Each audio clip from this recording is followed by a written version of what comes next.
Tonight on CTV, see how COVID-19 has affected standardized testing for the Poudre School District, as well as a look at mental health across various demographics on campus.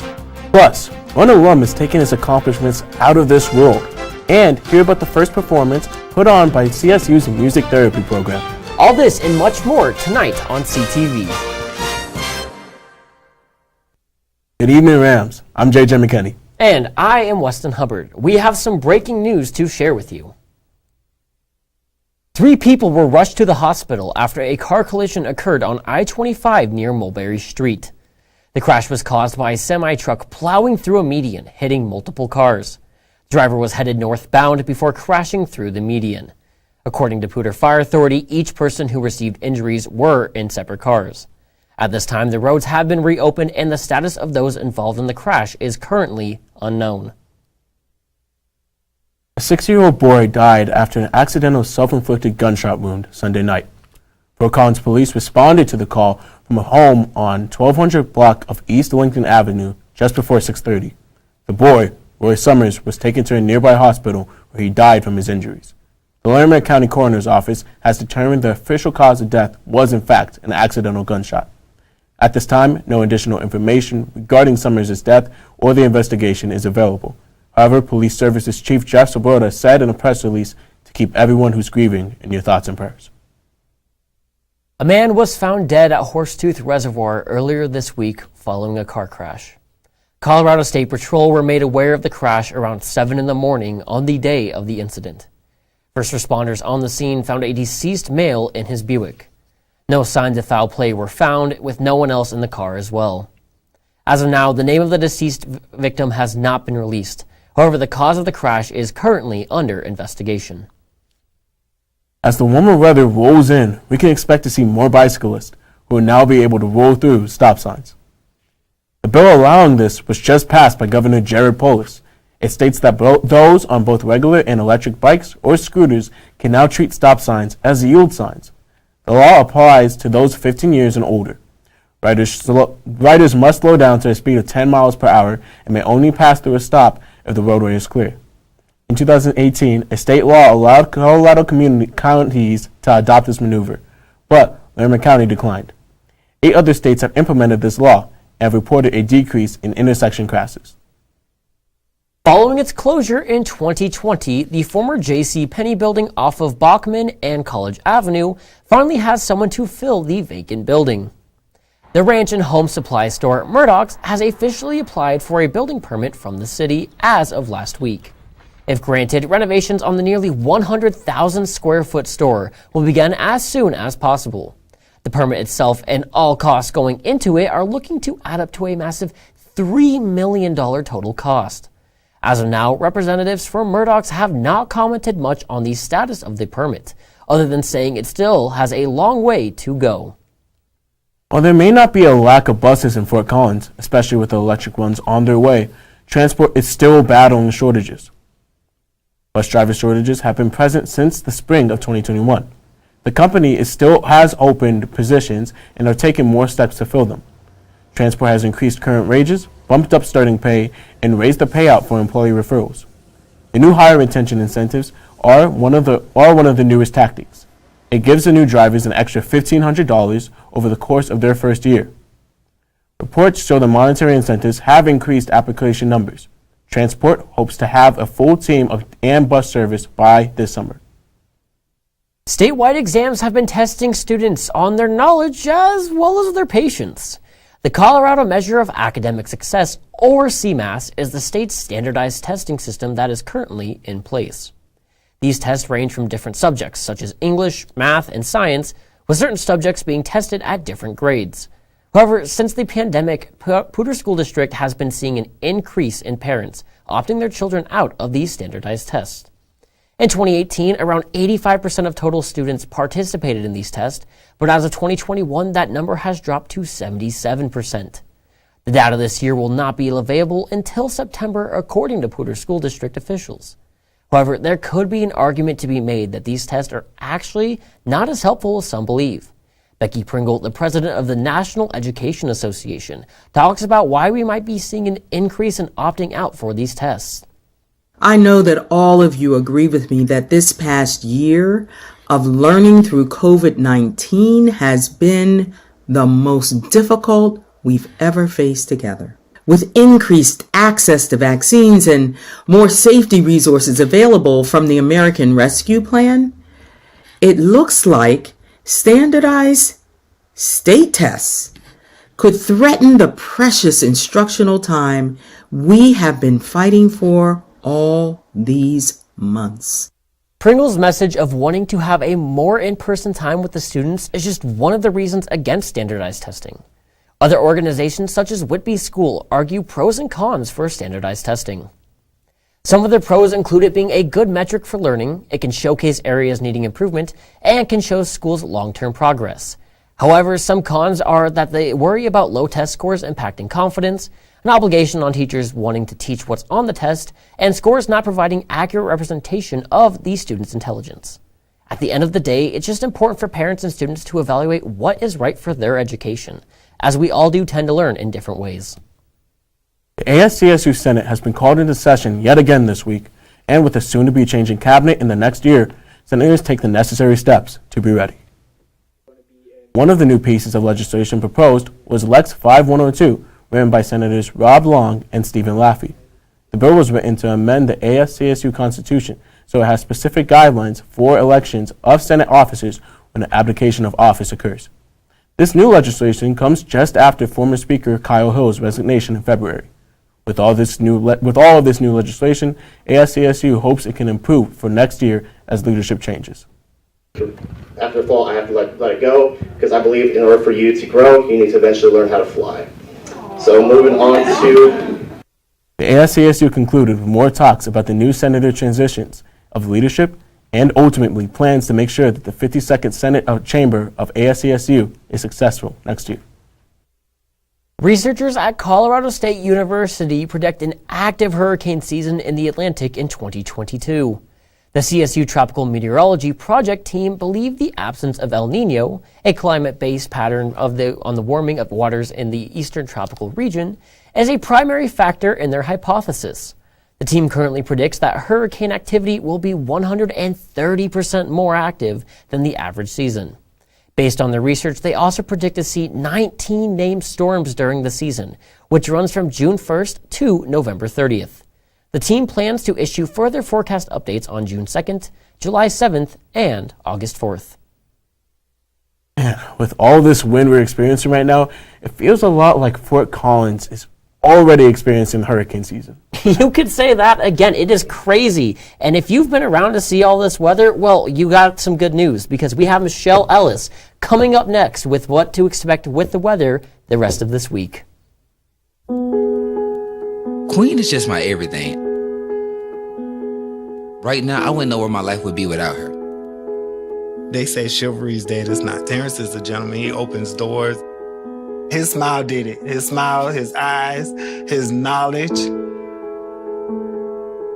My landlord, he decided that he wanted me to move based on the fact that I was transgender.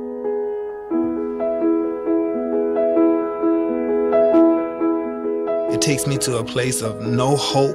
It takes me to a place of loneliness. It saddens me. When you discriminate against somebody in housing, where do these people go?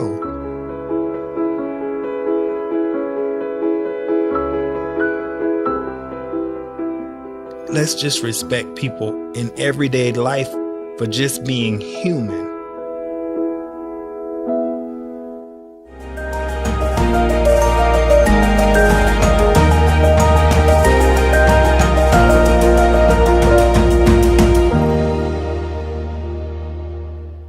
Good evening, everybody, and welcome back. My name is Michelle Ellis, here to give you the weather forecast for this week.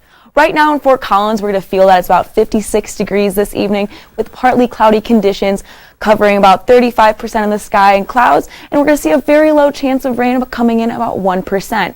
We're also going to see the sun setting shortly, about 7:38 this evening, and winds coming in from the north and northwest about 11 miles per hour. But why is it so windy in Fort Collins lately? Let's take a look. As we transition from winter to spring, we are seeing the flowers blooming, the days getting warmer, and that wind increasing. We tend to see an increase of wind during these seasonal transitions due to the cold and warm fronts coming together. When these two fronts collide, it causes an outburst in wind, which we saw this past week and we will continue to see as this week progresses. Winds may average anywhere between 10 to 15 miles per hour and gusts getting up to 40 miles per hour.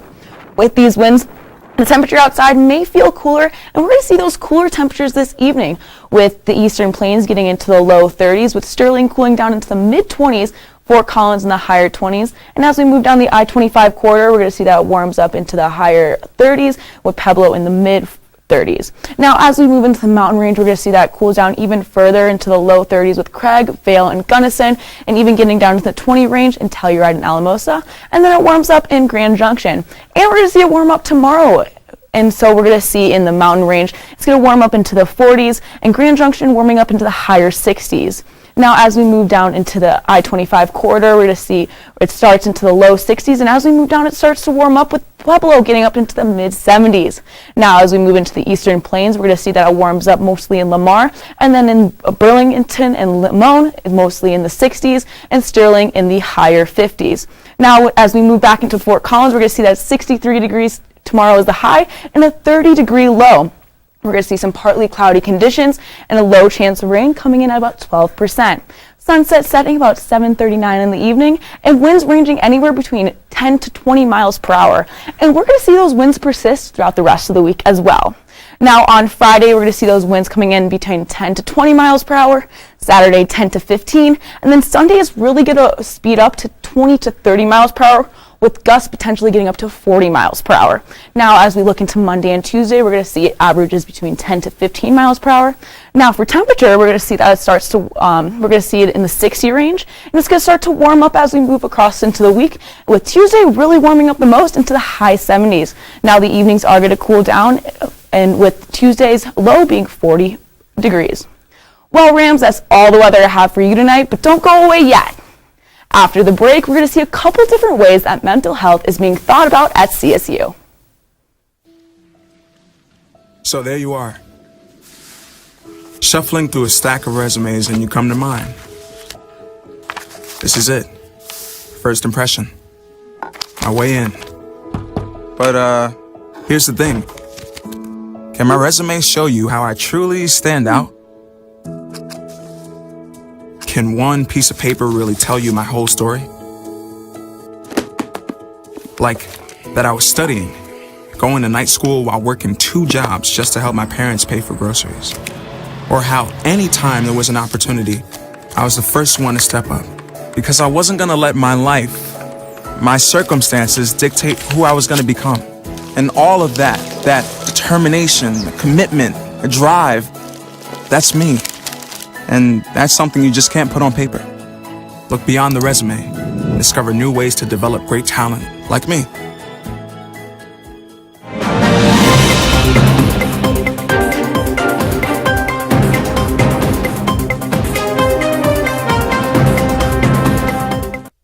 Welcome back from the break, Rams. Imagine visiting the International Space Station even once. I bet it would be an out-of-this-world experience. But imagine being the commander the second time you went. For CSU alum Shel Lindgren, that's the reality he's living right now. Lindgren and his team will be conducting several different tests over multiple months during their stay at the ISS. One test in particular will see the effects that weightlessness in space has on the injury recovery of a rodent. The team will also be growing plants in space to eat, such as lettuce. However, Lindgren and his team will not be the only ones aboard the space station. Several Russian cosmonauts will also be on board. Lindgren spoke to the situation regarding the ongoing conflict between Russia and Ukraine. He mainly just wants to focus on the time and effort he can put onto the job while he is up there, despite the unfortunate conflict that is happening at the moment. The crew will launch on April 23rd and are expected to be in space for several months. So this summer, when you're looking at all those beautiful stars in the night sky, just know a fellow Ram is up there among them all. A kitchen fire is not enough to keep this popular Old Town restaurant down. Rio Grande Mexico restaurant is planning to reopen their Mountain Ave location sometime this summer. Last summer, the Rio Grande suffered a devastating fire which forced them to close operations. The Mexican restaurant has been a Fort Collins staple since 1982, and will be opening with a revamped look and expanded patio seating. Habitat for Humanity's secondhand furniture store, Restore, will be opening very soon. Preparing to open its doors once again on April 22nd this year, which is also Earth Day, Restore aims to help combat rising housing prices. For those that are unfamiliar with Habitat for Humanity, here is a quick snippet explaining it. Imagine waking up in a world where everyone had access to safe and secure shelter, clean water, health services and education. A world where communities are empowered with the knowledge to sustain themselves. Habitat for Humanity strives to build that world. They want to essentially secure affordable, independent living for everyone. Restore is one way that they want to do that. They take used furniture and make it more affordable pricing. The timing of the reopening is coming at the perfect opportune time, as living costs are hitting an all-time high here in Colorado. According to Zillow, the average cost for a home in the Fort Collins area is up 17% from last year. Comparing that to the last few years, we can see that this past year alone has had quite the significant change. And without the market slowing down, saving a few dollars where you can could make all the difference in the long run. College life can be stressful for almost every student, so there's been a major push for students to finally start taking care of themselves with therapy and overall focus on their mental health. However, the conversation on mental health looks different for communities of color.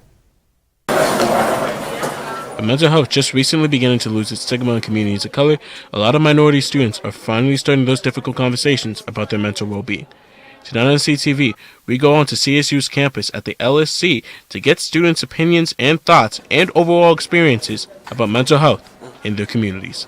Mental health is a very real thing that everybody suffers from, no matter the color of their skin, but particularly in communities of color, it's very difficult to access those resources. It's because there's like a negative stigma around mental health, and I feel like a lot of communities of color associate that with being like crazy or unstable. With all these different perspectives, it's clear to see that every community is different, with mental health in POC communities being overall generally ignored.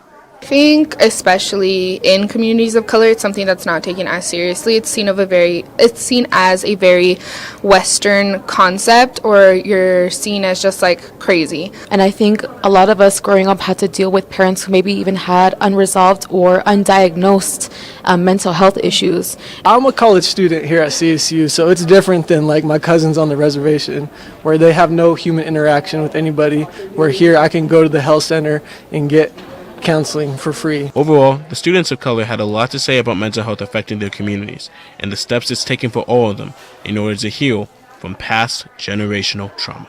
Take care of yourself. That's it. Right. Multiple resources are available for all students to receive counseling at the Medical Health Center. There are also multicultural therapists as well for students who identify and belong to marginalized communities. I think it's so important that there is a dialogue that exists for this, and that we are actually able to, supply the needs that people need, especially when talking about mental health. It's such an important topic. Exactly, and coming from somebody who is a part of those marginalized communities, it has been a gigantic stigma that has not been talked about, and I'm glad that newer generations are actually taking the time and steps to really take care of themselves, both physically and mentally. Honestly, that's awesome. I'm so glad we have that. And you know what? I'm very stressed lately, but one of the ways that I tend to de-stress lately has been with music. And I just love music, and the best part, CSU actually has been recognizing this. That's right. Reporter Abby McPhail joins us live with more. Abby? Thanks, guys. Now, I really have a soft spot for music, and I know I'm not alone in this feeling. Over the weekend, I got to see 2 Fort Collins groups that really struck a chord with the power of song.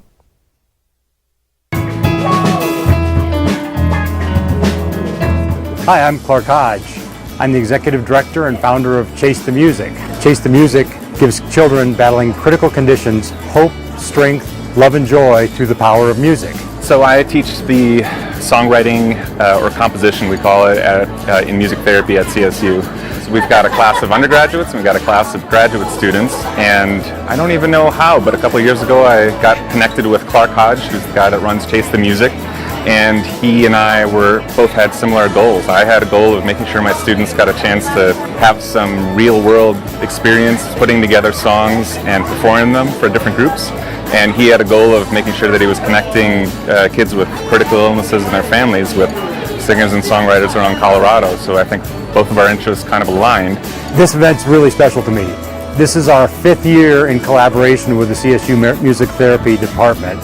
So we've done probably 40 songs. Every one of them is original and written specifically for the child. The students in the Music Therapy Department get together with these children to get to know them, get to know their families, and then they write a piece of music specifically for that child. I mean, I think, especially as a music therapy student, I recognize the power of music. Music is a really special thing that can bring people together, and I think this event just stems off of that. We get to really experience and see how cool music can be and how it can write amazing stories and connect people. Our goal is to make sure that each one of the families, particularly the children that have been specifically had a song written about them and for them, and in a lot of cases with them, that they were part of the process of writing the songs, that they get to hear the what Clark likes to say, the world premiere of their songs. So they get to hear for the very first time this song that is about them and for them.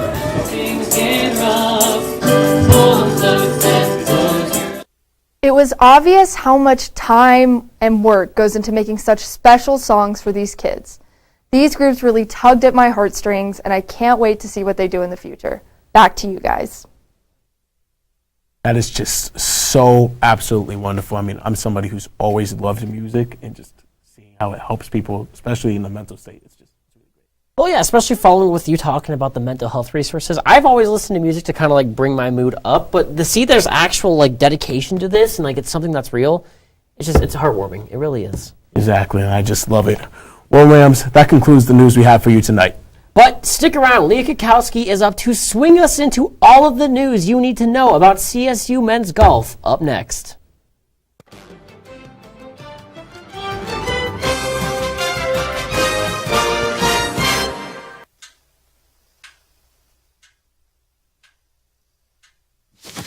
Awkward. Do I look familiar? I should. You might remember me from here. Here.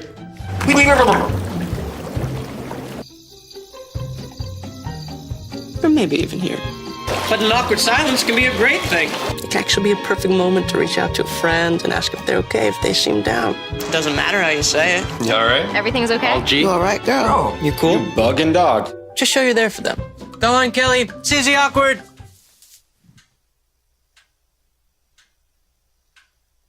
Hey, you haven't really been yourself lately. Are you okay? Find out how you can help a friend with their mental health at seizetheawkward.org.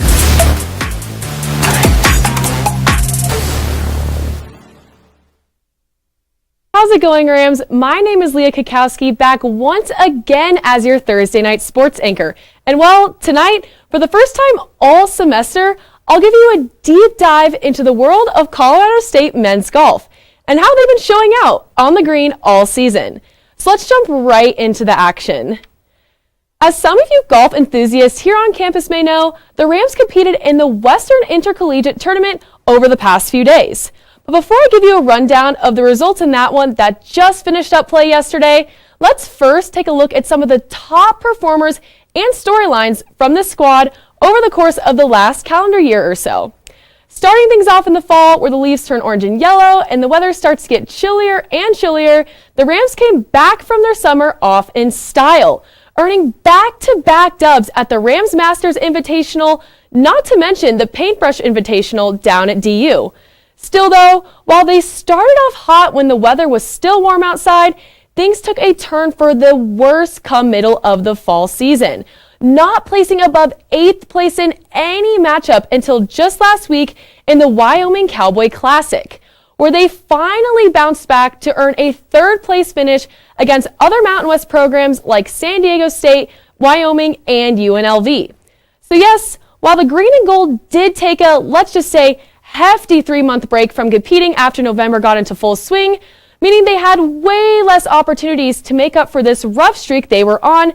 It's pretty clear to see that CSU men's golf still had a long period of minimal success. But hey, in any case, a credit to these guys for continuing to fight and for picking themselves off the mat when they needed it the most. This solid performance out in Laramie wasn't by accident either. The green and gold definitely had some key guys there to lead them to success. Some of our best players of the season have showed up and shown out, as we've seen, but definitely had their best weekend at the recent Wyoming Cowboy Classic. For starters, senior Davis Bryant has had a solid final year as a Ram, and he's still even fresh off of his best performance of the year, where he put in an amazing 8 strokes under par performance. And moving right along, Connor Jones went a whopping 12 under par for the weekend. And last certainly but not least, sophomore Rasmus Elm has been really strong too as of late, going 2 under up in Wyoming. But with the individual honors, let's talk about the 75th annual Western Intercollegiate Tournament that just finished up yesterday down in Santa Cruz. The Rams competed against schools from the area like Pepperdine, San Jose State, and in addition to squads like Washington, Stanford, and most importantly of all, nationally ranked number 9 Texas, who, as expected, ended up taking the team dub for the meet, putting up a plus 25 overall score for the week. And when you compare this to how the Rams did, it was, let's just say, a major difference, with the green and gold finishing things off at 8th place at a plus 67 overall mark, partly thanks to falling short and struggling to perform when it mattered the most, on, of course, their last day out on the green. They sat at 6th place entering yesterday, but like they seem to do a lot over the past few months, they took a clear dip in the rankings, going 15 over par. However, it wasn't all bad for CSU. They still had some standouts in Cali, most notably Rasmus Elm, who, as I told you at the top, competed really hard against 10 players ranked in the top 100 nationally to earn the runners-up spot at the individual level. Thanks to an over 73 mark for the final round and 2 over 212 score for the entire tournament, putting him only 3 shots behind highly ranked Dylan Bennett of Pepperdine, and all combining to lead the best performance of his career up to this point. Man, what an impressive performance. So, after all that, it's pretty clear to see that the Rams have certainly had their ups and their downs throughout the year. Not to mention that they definitely have a lot to prove as they enter this final stretch of the spring, which obviously includes the Mountain West Tournament in a few weeks and as well as the NCAA tourney in late May. And looking at what they have coming up next, the Green and Gold will travel out to Utah next week for the BYU Classic down in Provo next Friday and Saturday. So we'll just have to see how everything shakes out and if this team can finish out the year like they want to. And with that, Rams, that is all the sports action I have for you tonight. Be sure to tune in on Monday for another edition of Monday Night Sports. Stay safe, have a wonderful weekend, and we'll see you then.